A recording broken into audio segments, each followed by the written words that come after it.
না, মির্জা আব্বাসের নামে ভুয়া মামলা হয় নাই। আপনি পত্রিকা পড়বেন, ওইখানে মির্জা আব্বাসের নামে প্রচুর দুর্নীতির মামলা আছে। হ্যাঁ, একদিনে দুর্নীতির 2 মামলা থেকে খালাস পেলেন মির্জা আব্বাস। সাবেক গণপূর্তমন্ত্রী মির্জা আব্বাসের বিরুদ্ধে আয়ের সঙ্গে সংগতিবিহীন 7,54,290 টাকার সম্পদ অর্জন এবং 57,26,571 টাকার সম্পদের তথ্য গোপনের অভিযোগে 2007 সালের 16 আগস্ট মামলা করে দুদক। এটা হলো প্রথম আলো। আচ্ছা, আপনি প্রথম আলো বিশ্বাস করলেন না, এবার আসি অন্য পত্রিকায় RTV। মির্জা আব্বাস ও তার স্ত্রীর বিরুদ্ধে দুদকের মামলা।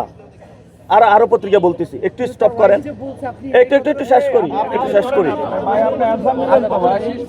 দুদকের অনুসন্ধানে মির্জা আব্বাস ও তার স্ত্রী আফরুজা আব্বাসের নামে 20,72,9363 টাকার অবৈধ সম্পদ পাওয়া গেছে। মির্জা আফরুজা আব্বাসের নামে যে সম্পদের বর্ণনা রয়েছে তা প্রকৃতপক্ষে মির্জা আব্বাসের সহায়তা অবৈধ উৎস থেকে অর্জিত বলে প্রমাণ পাওয়া গেছে। এগুলো সবগুলো নিউজ। দুদকে দাখিলকৃত আফরুজা আব্বাসের সম্পদ বিবরণী যাচাইকালে তার আস্থাবর সম্পদের মধ্যে ঢাকা ব্যাংকের অনেকগুলো সম্পদ তাদের, এবং সেখানে প্রত্যেকটা, ভাই আমি আপনার লিঙ্ক পাঠিয়ে দিব, আপনার লিঙ্কে পড়ে নিন ভালো মতো। তারপরে হলো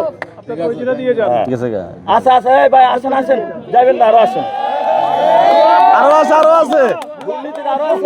আছে এদিকে আসেন।